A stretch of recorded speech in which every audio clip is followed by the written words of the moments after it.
चलिए, good afternoon. सबका हार्दिक स्वागत करता हूं एक बार फिर। तो 2-3 दिन क्लास मिस हो गई है और 2 दिन बाद मिले हैं। तो जो भी ऑनलाइन जुड़े हुए हैं एक बार मेरे को मैसेज कर दे ताकि पता चल जाए आवाज वगैरह आ रही है कि नहीं आ रही है। जो लोग भी ऑनलाइन जुड़े हुए हैं एक बार मुझे मैसेज कर दीजिए ताकि हम आगे क्लास शुरू कर सकें।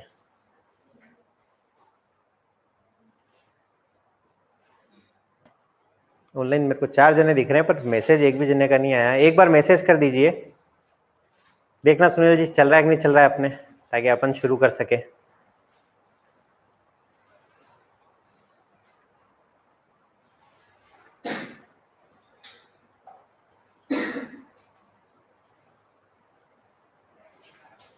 ठीक है, प्रियंका का मैसेज आ गया। गुड इवनिंग प्रियंका, आवाज आ रही है ना प्रॉपर?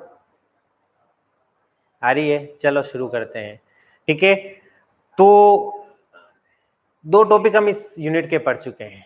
कौन कौन से? मैथमेटिकल इंडक्शन पढ़ लिया है हमने, ठीक है, और प्रिंसिपल ऑफ एक्सक्लूजन इंक्लूजन। दोनों ही जो टॉपिक हैं वो अपने किसके थे? काउंटिंग टेक्निक्स का ही पार्ट है। तो तीसरा जो टॉपिक है आज, दीपेश जी गुड इवनिंग। आए नहीं है, मैं तो यहाँ इंतजार कर रहा था।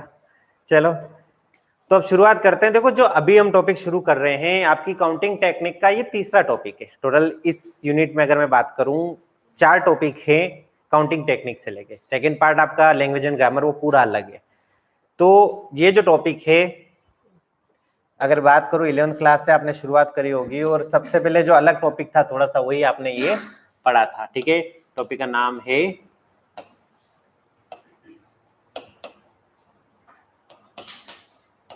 परमुटेशन। ठीक है, तो परमुटेशन नाम सुनते ही दिमाग में एक फॉर्मूला घूमने लग जाता है, NPR equal to n factorial upon n minus r factorial. ठीक है, तो ये तो एक उसका फॉर्मूला हो गया। अगर मैं डेफिनेशन की बात करूं कि परमुटेशन होता क्या है, तो क्या है परमुटेशन?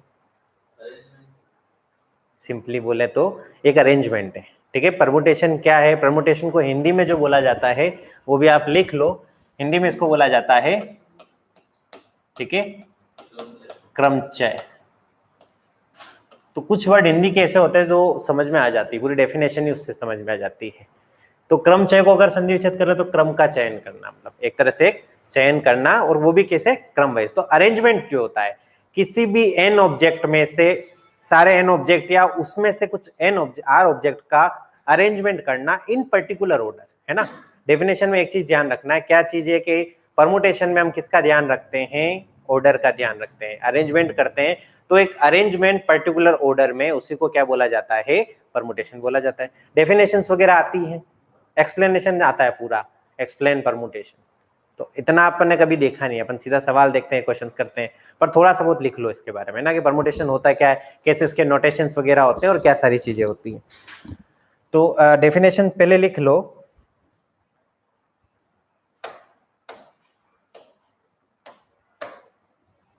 तो परमुटेशन क्या होता है? An arrangement of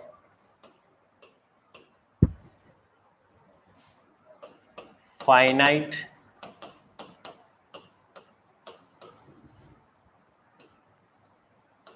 set of n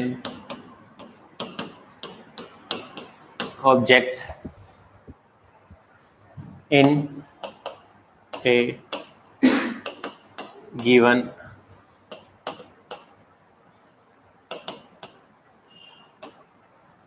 particular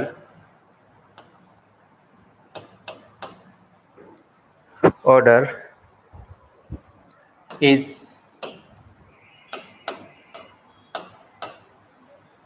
known as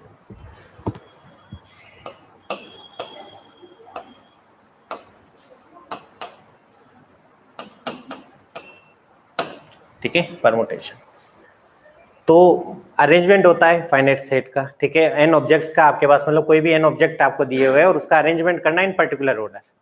इसमें ज्यादा कुछ समझाने की जरूरत नहीं है, देखते हुए आए हो। और परमुटेशन अब अगर यहाँ अपन बात करें तो आपके 12th में और ज्यादा मुश्किल था। क्वेश्चंस आते हैं डायरेक्टली सिंपली कोई भी वर्ड दे देंगे, लाइक ए वर्ड इंडिया, और बोले जाएंगे इसमें कितने परमुटेशंस होंगे बताइए। मतलब ऐसे क्वेश्चन नहीं आए हुए, ये एग्जाम में आए हुए प्रश्न में बात करो, बड़े सिंपल से क्वेश्चन आते हैं। और कुछ क्या फॉर्मूला होता है, क्या नोटेशंस वगैरह होती है, ये सब तुम लोगों को पता है, तो वही सारी यहाँ पर लिख रहा हूँ, तो लिख लो, इसमें कुछ नहीं है। नोटेशंस की बात करें अपन इसमें, तो नोटेशंस क्या होता है, किस तरीके से इसको लिखा जाता है।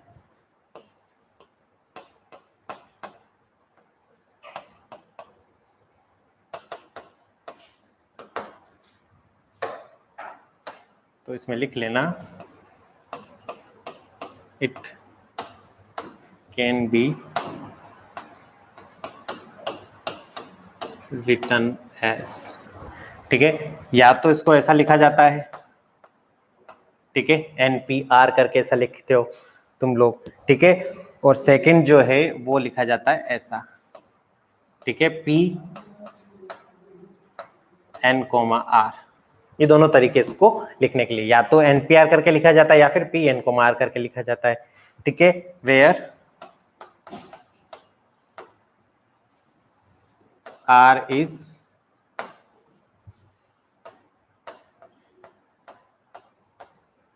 chosen from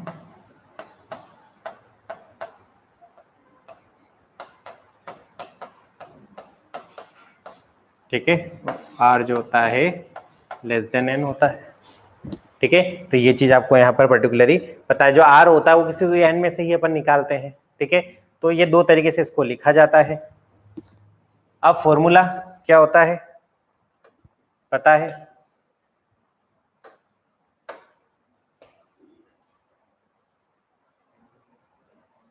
तीसरी चीज इसमें में लिख दो आप चाहो तो, ठीक है। सर एक्सरसाइज के 1, 2, 3 क्वेश्चंस कैसे होंगे? देखो क्वेश्चन जो 1, 2, 3 है एक्सरसाइज में, वो परमुटेशन कॉम्बिनेशन के भी नहीं है और इंडक्शन के भी नहीं है, वो एक तीसरा कॉन्सेप्ट और है, पिजन होल प्रिंसिपल, है ना, पिजन होल प्रिंसिपल करके एक कॉन्सेप्ट है, वो आपकी सेकंड यूनिट में है, तो जब उसको पढ़ेंगे तब उसको अपन डिस्कस करेंगे। इसीलिए मैंने जो सारे क्वेश्चन टाइप करा के यहाँ पर वो इसीलिए दिए थे कि वो इंडक्शन वाले क्वेश्चन थे। पहला, दूसरा और तीसरा जो क्वेश्चन है वो एक नया क्वेश्चन कॉन्सेप्ट है, पिजन होल प्रिंसिपल, 12वीं में पढ़ा होगा वैसे तो, वो भी कि नहीं था, नहीं होगा, हट गया होगा, पहले था फिर बीच में नहीं था, तो पिजन होल प्रिंसिपल करके कॉन्सेप्ट है, उसके ऊपर है, तो वो जब आएंगे तो उस पर अपन डिस्कस करेंगे। उसके अलावा अगर इंडक्शन में कोई ऐसे क्वेश्चन से जो नहीं हुए तो वो वाली मेरे को पूछ लेना, जैसे सारे सिंपल ही थे, तो उनमें से अगर कुछ नहीं हुए तो मेरे से एक बार पूछ लेना वो कौन कौन से, ठीक है। अब फॉर्मूला देखो इसका, तीसरा पॉइंट लिख दो,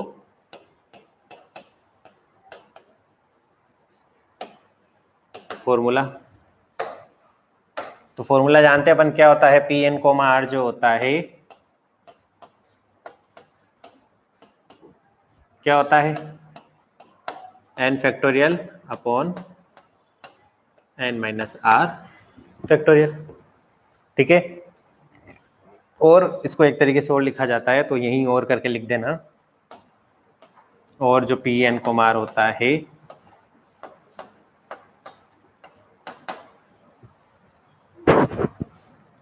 तो N इंटू N-1 N-2, ठीक है, एंड सो ऑन N-R+1, ठीक है, इस तरीके से भी इसको क्या किया जाता है, लिखा जाता है फॉर्मूले को। अब इसमें एक स्पेशल केस चाहो तो आप लिख सकते हो। अब देखो इसको इस तरीके से लिखा रहूंगा, अगर एग्जाम में 5 नंबर में क्वेश्चन आ गया एक्सप्लेन परमुटेशन, तो ये सारी चीजें इसी तरीके से लिखनी है कि सबसे पहले आपने डेफिनेशन लिख दी कि डेफिनेशन क्या होती है, फिर उसका नोटेशन लिख दिया, इस तरीके से नोटेशन होता है। बाकी अगर 2 नंबर में आ गया तो सिर्फ डेफिनेशन लिखनी, उसमें कुछ नहीं है, क्योंकि डिस्क्रिट में यही है, कितना लंबा चौड़ा लिख सकते हो, बाकी तो वो छोटे छोटे से टॉपिक्स हैं। उसके बाद फॉर्मूला, तो फॉर्मूले की दोनों फॉर्म है ना, ये वाली भी और ये वाली भी, दोनों तरीके से इसको आपको लिखना है। उसके अलावा एक स्पेशल केस चाहे तो एक पॉइंट और डाल दो इसमें,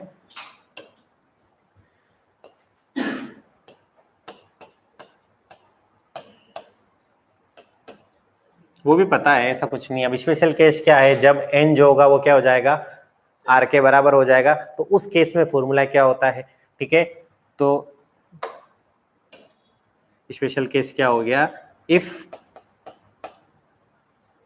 n इक्वल टू R, ठीक है, देन ये क्या हो जाएगा, P n, n which is equal to n factorial upon n-n factorial, ठीक है। Which is equal to n factorial upon 0 factorial. अब 0 फैक्टोरियल की वैल्यू क्या होती है? 1, है ना। ये ध्यान रखना कि 0 फैक्टोरियल की वैल्यू क्या होती है? 1 होती है। तो ये जो होता है वो किसके इक्वल होता है? n फैक्टोरियल के इक्वल होता है। तो ये अपने आप में क्या हो गया कि स्पेशल केस हो गया। तो जब भी n n है मतलब किसके बराबर होगा? n फैक्टोरियल के बराबर होगा। यानी p और r जब बराबर है, ठीक है, मतलब सारे ऑब्जेक्ट को जब चूज करना हो तो डायरेक्टली अपन क्या करते हैं, जितने ऑब्जेक्ट होते हैं उसका फैक्टोरियल कर लेते हैं। तो वो कब काम आता है? जब अपन वर्डिंग वाला जो था अल्फाबेट वगैरह किया, कोई स्पेलिंग अपने को दी हुई उसका परमुटेशन निकालने के लिए बोलते हैं, तो उस केस में अपन क्या करते हैं, लाइक कोई वर्ड दे दिया आपको, ठीक है, कोई भी नाम दीजिए, जैसे नमन ही दे दिया, NAMAN, इसके कितने अलग अलग वर्ड बन सकते हैं, कितने अरेंजमेंट हो सकते हैं। तो उस केस में अपन क्या करते हैं, टोटल नंबर ऑफ लेटर्स गिनते हैं, वो फैक्टोरियल, फिर अपन रिपीटेशन भी देखते हैं, ठीक है, कि कितने रिपीटेशन है वो उसमें डिवाइड होते हैं, तो वो भी इसमें एक आ जाता है, ठीक है। तो एक केस तो ये हो गया n फैक्टोरियल वाला, और सेकंड एक और इसी के अंदर लिख दो, permutation with repetition.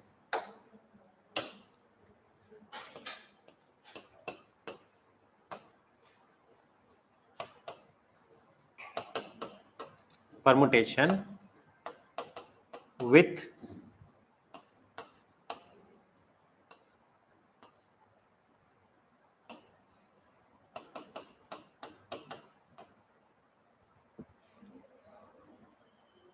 Repetition. Permutation with repetition का मतलब क्या हो गया कि कुछ लेटर्स अगर रिपीट होते हैं तो वो उसमें आ जाता है, ठीक है।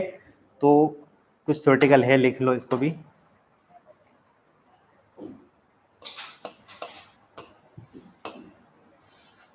The number of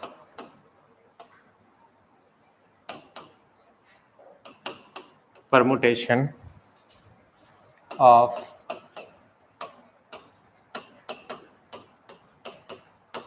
n objects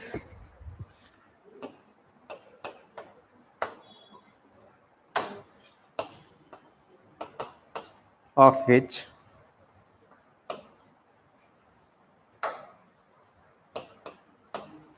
n1 are alike, n2 are alike, and so on, and are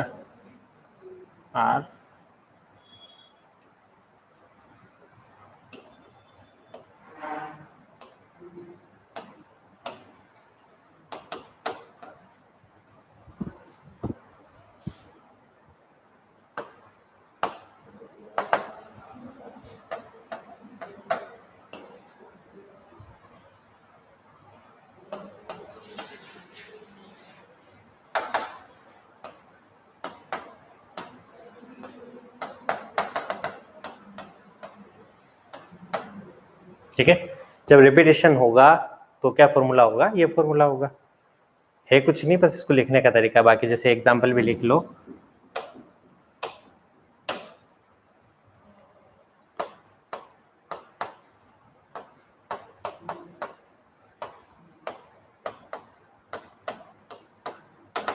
ठीक है। फॉर एग्जांपल लिख लिया, ठीक है, वर्ड अपन यही लिख लेते हैं, नमन, ठीक है। अब नमन के अगर अपन बोले परमुटेशन कितने होंगे, तो सबसे पहले टोटल नंबर ऑफ ऑब्जेक्ट्स कितने हो गए, ठीक है, 1 2 3 4 और 5। तो यहां अगर मैं बोलूं तो n की वैल्यू कितनी है, ठीक है, n की वैल्यू कितनी है, 5 है, ठीक है। अब उसमें से भी देखो तो रिपीटेशन किसका हो रहा है, a का और n का, ठीक है। तो नंबर ऑफ एन्स कितने, 2, ठीक है, और नंबर ऑफ ए कितने, वो भी 2 है। तो अगर मैं इसको n1 n2 इस तरह से मानता हूं तो यहाँ पर n1 की जो वैल्यू है वो आपके पास कितनी हो गई, ठीक है, 2, और मान लो n2 आपके पास है तो उसकी वैल्यू भी कितनी हो गई, 2 हो गई। तो टोटल नंबर ऑफ परमुटेशन की अगर मैं बात करूं तो कितने हो जाएंगे, तो total number of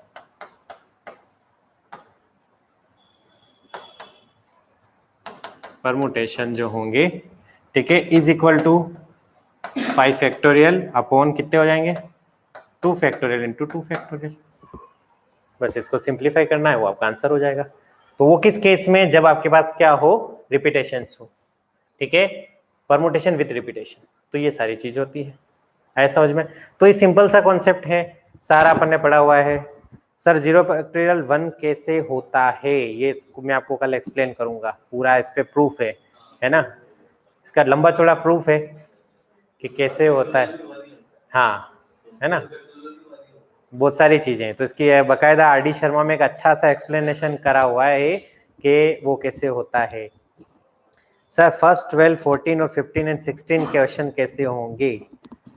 question number आप अच्छा 11, 12, 14, 15 एंड 16 एक्सरसाइज के क्वेश्चन पूछ रहे हैं। साक्षी कौन से वाला क्वेश्चन पूछ रहे हैं? जो मैंने लिखा थे वो वाले हैं या कौन से पूछ रहे हैं आप? क्वेश्चन नंबर 11, 12, 14, 15 एंड 16, ये तो सारे हो गए, 5 ही तो क्वेश्चन थे उसमें। इंडक्शन के ही पूछ रहे हैं। साक्षी कौन से पूछ रहे हैं? बुक देख लेना ना साक्षी, एक चीज, हाँ एक चीज सब सुने देख लें, जो भी वीडियो देख रहे हैं और ऑफलाइन में भी जो है, कि देखो डिस्क्रीट मैथमेटिक्स की अगर आप बुक ला रहे हो तो एक चीज का ध्यान रखना कि आप जो बुक ला रहे हो उसके आगे एक बार सिलेबस जरूर चेक कर लेना। देखो डिस्क्रीट मैथमेटिक्स अपने यहाँ चलती है 3rd ईयर में, राजस्थान यूनिवर्सिटी में 1st ईयर में चलती है, बीकानेर यूनिवर्सिटी में भी चलती है, पर सिलेबस में बहुत अंतर है। मतलब अंतर इन सेंस के कहाँ कुछ टॉपिक हटे हुए हैं। तो उनकी जो किताबें भी छपी हुई ना, नवकार पब्लिकेशन की अगर गोखरू की बुक ला रहे हो तो उसमें भी बहुत सारा चेंजेस है। जैसे सुनील के पास जो बुक है उसमें बहुत सारे चैप्टर, तो बीकानेर यूनिवर्सिटी की अगर कोई बुक ले आया तो बहुत सारे चैप्टर मिलेंगे ही नहीं, हम ढूंढते रह जाएंगे कि ये कौन सी बुक लिया है। पिछली बार तो एक जने ने मेरे पे दोष दे दिया था कि सर आप तो और कुछ पढ़ा रहे हो, मेरे बुक में तो ये है ही नहीं।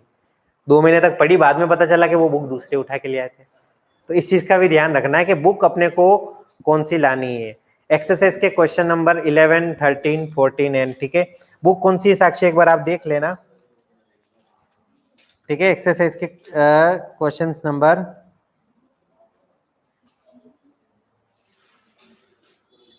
एक्सरसाइज कौन सी पूछे साक्षी? देखो अभी तक अपने परमुटेशन कॉम्बिनेशन वाले एक्सरसाइज तो देखी है नहीं है, ठीक है। एक्सरसाइज नंबर 3, क्या एक्सरसाइज नंबर 3 के ही ये क्वेश्चन जो आप बोल रहे हो 11, 11, 12, 13, 14, 15 और 16, क्योंकि एक्सरसाइज सेकंड अभी अपन ने शुरू नहीं करी है ना। अपन एक्सरसाइज मतलब अगर आपको प्रिंसिपल एक्सक्लूजन इंक्लूजन के देखने तो उसके लिए आपको एक्सरसाइज के क्वेश्चंस देखने पड़ेंगे। एक्सरसाइज 3 वाले है ना, M2B है ना। सेकंड वाले एक्सरसाइज अभी अपन ने शुरू नहीं करी है साक्षी, वो दूसरे हैं, वो उसमें इंडक्शन उसके नहीं है अगर क्वेश्चंस देखोगे तो। एक बार बुक जरूर देख लेना, है ना, कि जो मैं बुक पढ़ा रहा हूँ कि ये बड़ा कंफ्यूजन है। देखो अगर लास्ट वाले वीडियो देखे थे आपने, एक्सरसाइज सेकंड भी अभी तक नहीं है अपन एक्सरसाइज, मैंने यहाँ पर क्वेश्चंस लिखाए थे आप लोगों को बताओ तो मैथमेटिकल इंडक्शन के और सॉरी प्रिंसिपल एक्सक्लूजन इंक्लूजन के जो भी क्वेश्चन एक्सरसाइज के आपकी बुक में हैं, जो आपके आ सकते हैं, वो जो मैंने पिछली वीडियो बताया था लास्ट वाला, जिसमें वो जो क्वेश्चंस थे वो सारे हैं, ठीक है। वो जो है वो है आपकी एक्सरसाइज 3 है। एक्सरसाइज सेकंड जो है वो इस कॉन्सेप्ट पे है, उसमें भी परमुटेशन है, कॉम्बिनेशन है और उसके अलावा एक कॉन्सेप्ट और है। तो उसके क्वेश्चन एक बार मैं चेक कर लूंगा कि आप जिसकी बात कर रहे हो क्या वही क्वेश्चन है, ठीक है। नहीं तो मेरे को व्हाट्सएप पे फोटो खींच के भेज देना कि सर ये वाला क्वेश्चन है जिसकी मैं बात कर रही हूँ। वो थोड़ा सा कंफ्यूजन रहेगा, इस बात का थोड़ा सा ध्यान रखना। वैसे जो क्वेश्चन जिस टॉपिक से रिलेटेड होंगे उसको मैं सारा यहाँ पे इंपोर्ट कर दूंगा कि वही क्वेश्चन आपको देखने, वही एक्सरसाइज के आपके क्वेश्चन है। उसके अलावा और भी कोई क्वेश्चन हो तो मेरे को व्हाट्सअप कर देना, अदरवाइज अपन इस टाइम पे देख नहीं पाएंगे वो क्वेश्चन कौन से है। थोड़ा कंफ्यूजन रहेगा कि आप कौन से क्वेश्चन की बात कर रहे हो, मैं कौन से क्वेश्चन की बात कर रहा हूँ। अच्छा, आपने जो भी क्वेश्चन करवाए वो मेरे सेकंड बी में है और यहाँ पर वो 3rd बी में, तो एक बार मेरे को उसका फोटो भेज देना कि वहां कौन सा है क्या है।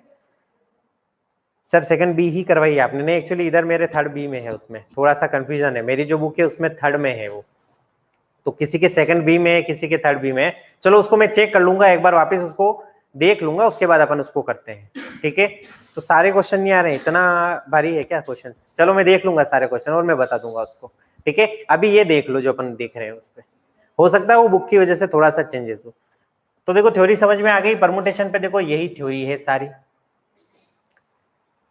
ठीक है। देखो सबसे अभी कॉम्बिनेशन देखेंगे तब उसमें सबसे बड़ा कंफ्यूजन ये रहता है कि सर कौन सा क्वेश्चन परमुटेशन का होता है और कौन सा कॉम्बिनेशन का, अदरवाइज इसके अलावा इसमें से कोई कंफ्यूजन वाली बात होती नहीं है, ठीक है।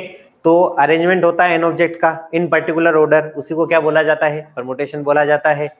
इन 2 तरीकों से उसको लिखा जाता है, ठीक है। यही सूत्र है जो हमेशा यूज करना है, ठीक है। एन और आर पता है हमें क्या होता है, टोटल नंबर ऑफ ऑब्जेक्ट होते हैं, आर उसके अंदर से जो ऑब्जेक्ट हम चूज करते हैं वो होते हैं, ठीक है। उसके बाद जब दोनों सेम होंगे तो उस केस में क्या हो जाएगा आपके पास, ठीक है, n फैक्टोरियल आ जाएगा। उसके बाद परमुटेशन विथ रिपीटेशन होगा, तो उस केस में मतलब कि क्या होगा, जो भी रिपीटिंग वर्ड्स हैं वो आपके पास यहाँ पर क्या आ जाएंगे। Prove that two countable sets are equivalent. अच्छा ये क्वेश्चंस था, तो देखो ये जो क्वेश्चंस है काउंटेबल सेट्स वाले और ये वाले अपने किसके हैं, रिलेशन एंड फंक्शन के, वो अभी तक अपने शुरू नहीं करा है, तो उस कॉन्सेप्ट को अलग ही रहने दो। और वैसे ये चीजें बाकी अगर आप देखोगे तो शायद भैया ने करवा दी है, इसलिए मैं इसको हमेशा स्किप भी करता हूँ। रिलेशन एंड फंक्शन का कुछ टॉपिक्स ऋषिकेश सर ने आपको बताए होंगे, अदरवाइज जब अपन टॉपिक पढ़ेंगे रिलेशन एंड फंक्शन तो उसमें ये देखेंगे। एक्चुअली वो जो सारा है वो इसमें इससे रिलेटेड नहीं है, जो अपन ने अभी तक जो अपन ने पढ़ा है वो सारा, इसलिए आपको थोड़ा सा उसमें लग रहा होगा कि वो एक्सरसाइज क्वेश्चंस, इसलिए कह रहा हूँ कि इसमें आप लोग सिलेबस में चलते जाना। एक ही एक्सरसाइज में चार टॉपिक्स के क्वेश्चन है, मतलब जैसे कि अगर आप दूसरे, हाँ इस टाइप के सारे क्वेश्चन से, तो वो क्वेश्चन जो है आपके पर्टिकुलरली वो सारे रिलेशन के उसके हैं, सेट एंड रिलेशन के। ठीक है, एक टॉपिक जो यूनिट में आपके दिया हुआ है सेट, रिलेशन एंड फंक्शन, जिसमें से सेट जो है वो आपका कौन सा है, पहले यूनिट में है। और उसके बाद जो रिलेशन एंड फंक्शन है जिसके अंदर अपन पार्शियली ऑर्डर रिलेशन हुआ, इक्विवेलेंट रिलेशन हुआ, रिफ्लेक्सिव रिलेशन हुआ, ये सारे कुछ रिलेशन है उसकी डेफिनेशंस वगैरह देखेंगे। अभी भैया शायद वही करवाने तुम्हें एमएससी एंट्रेंस पे वही डेफिनेशंस वगैरह लिखवा रहे हैं, तो वो उसके क्वेश्चन से रिलेटेड। अभी हमने जो देखा है, अगर इंडक्शन वाले में कुछ क्वेश्चंस नहीं आ रहे या फिर एक्सक्लूजन में कुछ क्वेश्चंस नहीं आ रहे तो वो देख लेना, अगर उसमें कोई कंफ्यूजन हो तो वो मेरे को भेज देना, तो अपन उसको सोल्व कर लेंगे। अदरवाइज जिस टॉपिक पे जब मैं करूंगा मैं बता दूंगा, देखो ये इस टॉपिक पे ये क्वेश्चन आपके एक्सरसाइज के हैं, वो सारे मैं बता दूंगा। उससे रिलेटेड अगर कोई प्रॉब्लम है तो वो मेरे से देख लेना एक बार, ठीक है। चलो अब इसके क्वेश्चंस देखो, तो ये तो सारा थ्योरेटिकल पार्ट हो गया। अब इसके क्वेश्चंस देखोगे तो आपको लगेगा क्या सर मजाक कर रहे हैं, मतलब इतने सिंपल सिंपल क्वेश्चंस हैं, और वो क्वेश्चन जो एग्जाम में आए हुए वही मैं बताता हूँ, ठीक है। तो एग्जाम्पल में अगर मैं बात करूं, एग्जाम्पल नंबर देखो, फर्स्ट और सेकंड में नहीं करा रहा हूँ डायरेक्टली, एग्जाम्पल नंबर थर्ड कर पा रहा हूँ। फर्स्ट एंड सेकंड तो डायरेक्टली तुम लोगों से हो जाएगा, एन दिया हुआ है, आर दिया हुआ है और एनपीआर निकालना, इवन थर्ड भी हो जाएगा। पर एग्जाम्पल नंबर थर्ड जो आपके क्वेश्चन है वो आपके एग्जाम में आया हुआ है, ठीक है। क्वेश्चन क्या है, तो बुक का example number 3,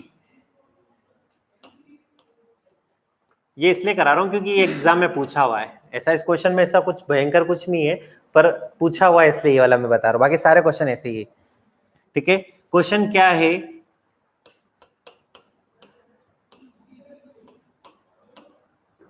how many words can be formed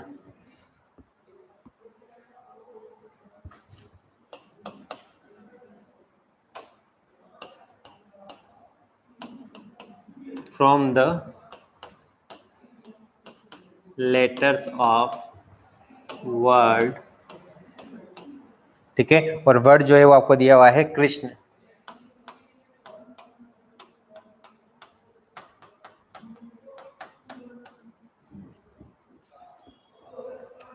ठीक है। क्वेश्चन क्या है कि जो शब्द कृष्ण आपको दिया हुआ है इसके लेटर से कितने वर्ड हम बना सकते हैं, कितने और अलग अलग शब्द हम बना सकते हैं, ठीक है। एग्जाम में 2 बार पूछा हुआ है, एक बार 5 नंबर में आया था और एक बार 3 नंबर में आया था, मतलब 3+2 करके आया था। अब सिंपल सा क्वेश्चन है, सॉल्यूशन देखो इसका,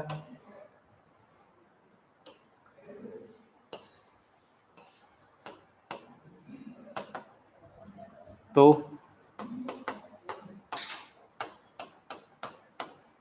given that the word Krishna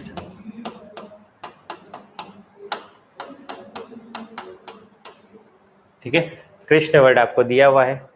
अब टोटल नंबर ऑफ लेटर्स इसके अंदर कितने हैं,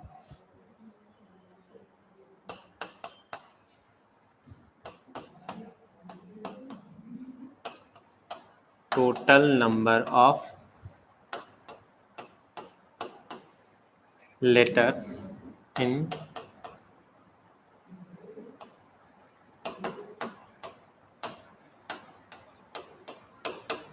seven.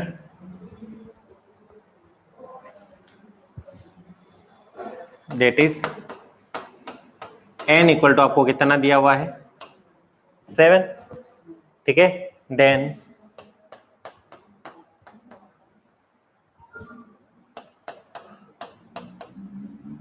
Total number of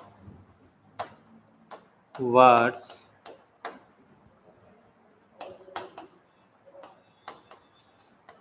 formed from letters of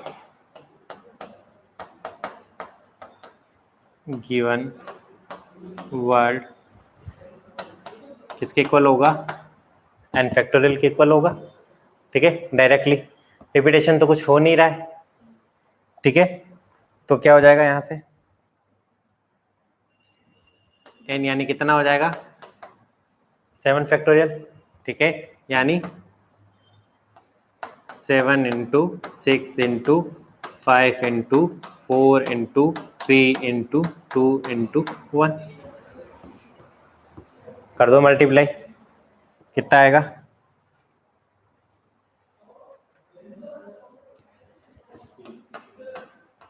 ये आंसर आ जाएगा 5040। तो देखो ऐसे ही प्रश्न आते हैं एग्जाम में। ऐसा लग रहा होगा सर मजाक कर रहे होंगे, ऐसे प्रश्न आते हैं क्या इतने सिंपल सिंपल, अब तो बीएससी थर्ड ईयर फाइनल में आ गए हैं, ऐसे प्रश्न थोड़ी करेंगे, पर आते हैं, ऐसे ही प्रश्न आते हैं एग्जाम में। आया हुआ है ना, ये क्वेश्चन आया हुआ है इस बुक में, मैंने ईयर नहीं लिखा हुआ है, मेरी पुरानी बुक में तो मैंने ईयर भी लिखा हुआ है। तो एक बार 3 नंबर में आया था 3+2 में था, और एक बार तो जब पहले का, वो पहले मतलब बहुत पहले हो गया 2008 वगैरह में, तो ज्यादा टाइम हो गया, 12 साल हो गए, अब इतने सरल थोड़ी आएंगे, वही चल रहा है, बुक चेंज नहीं हुई है अभी तक। अगर एक और एन होता मान लो यहाँ पर, ठीक है, अगर एक और एन होता या ए होता, जो भी होता, तो 2 वर्ड्स तो जो रिपीट हो रहा है वो डिवाइड में रिपीट में आ जाता, ठीक है। अगला एग्जांपल देख लो, ऐसा ही। तो ये क्वेश्चन, ठीक है, यहां मैं लिखूं तो एग्जाम एमएलएसयू में आया हुआ है, ठीक है। अगर एमएलएसयू से कोई है, दूसरे अगर यूनिवर्सिटी से, तो दूसरे में भी देख लें, ऐसा कुछ नहीं है। बहुत सारे तो आपकी किताब में ही गोखरू साहब ने नीचे लिख दिए कि ये इसी यूनिवर्सिटी में आया, और बहुत सारे पे नहीं लिखा है ना, पर जो नहीं लिखा है उसको मैं लिख दूंगा कि ये चीजें आई हुई है। तो सिंपल सा क्वेश्चन था, पर ये एग्जाम में पूछा हुआ है, ठीक है। अब इसी तरीके का एक और देख लो रिपीटेशंस वाला, उससे पहले एग्जाम्पल नंबर 4 देख लो, लंबा बहुत है तो मेरे को टाइप करवाने पड़ेंगे क्वेश्चंस। एग्जाम्पल नंबर 4, ठीक है, इसके साथ ही देख लो।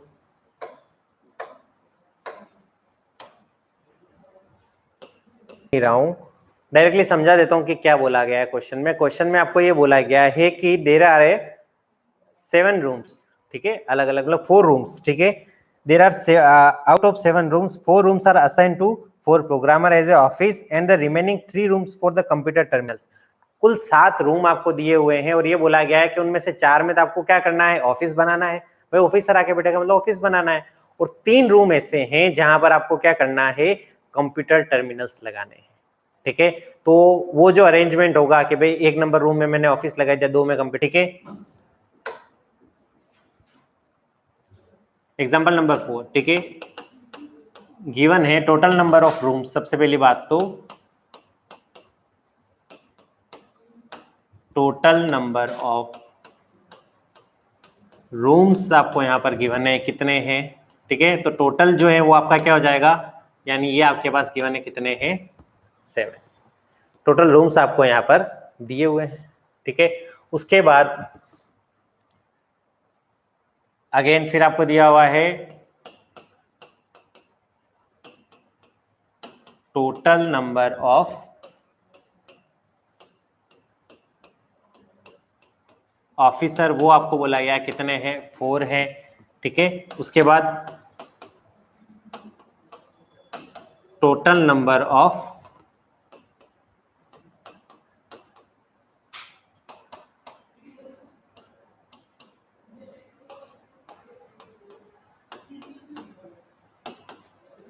कंप्यूटर टर्मिनल्स, ये आपको दिए हुए हैं 3। अब आपको ये इनको अरेंज करना है कि भाई 7 रूम है, 4 ऑफिसर हैं और 3 कंप्यूटर टर्मिनल्स आपके पास हैं, तो इनको किन किन तरीकों से अपन अरेंज कर सकते हैं। तो देखो इस टाइप के क्वेश्चन में थोड़ा सा ट्रिक वाली बात करूँ तो सबसे पहली बात तो है कि n तो आपको पता पड़ गया कि 7 रूम है, r क्या लेंगे,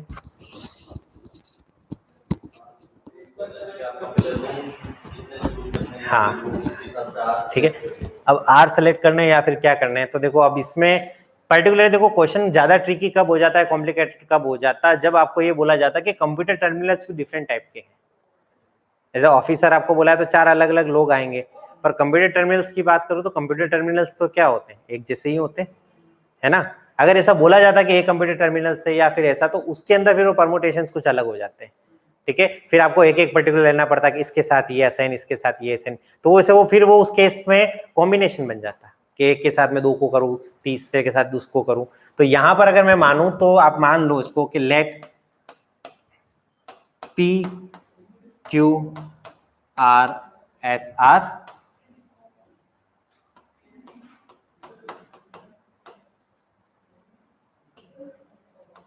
ऑफिसर्स, ठीक है, कि 4 भाई पी क्यू आर एस तो आपके पास क्या है, ऑफिसर हैं, और 3 आपके पास क्या है, टर्मिनल्स है, ठीक है। तो सी सी सी आर आपके पास क्या है, कंप्यूटर टर्मिनल्स है।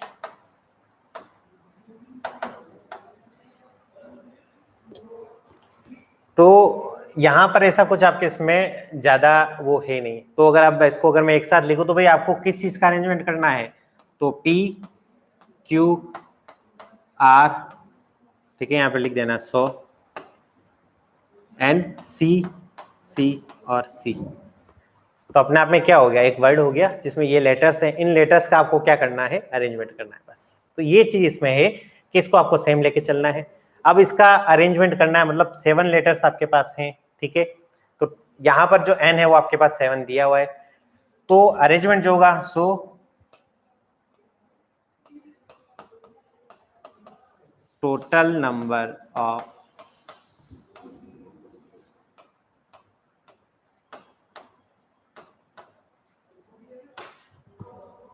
किसके इक्वल हो जाएंगे, 7 फैक्टोरियल, 7 लेटर्स हैं, और उन 7 लेटर्स में भी क्या है, ये तीनों क्या है, सेम है।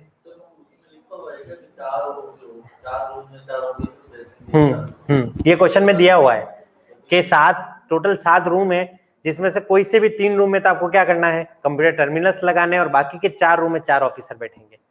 अब वो 4 ऑफिसर कैसे भी बैठ सकते हैं कि भाई मैं आके पहले में बैठू, वो खिड़की वाले में बैठ जाए, वो उसमें बैठ जाए, उसमें बैठ जाए, ठीक है। तो उस केस में क्वेश्चन यही दिया हुआ है कि 7 रूम है, 4 में ऑफिसर बैठेंगे और 3 आपको कंप्यूटर टर्मिनल्स के लिए लगाने हैं। तो कैसे कैसे अरेंज कर सकते हैं, तो वो इस तरीके से अरेंज कर सकते हैं, ठीक है। तो यहाँ पर ये तीनों जो होंगे उनका क्या हो जाएगा, 3 रिपीटेशन है, तो यहाँ पर अपने आप अपॉन में क्या आ जाएगा, 3 फैक्टोरियल आ जाएगा। आई बात समझ में, बस इसको सिंप्लीफाई करना है। तो क्या आ जाएगा, 7 into 6 into 5 into 4 into 3 factorial divide में 3 फैक्टोरियल।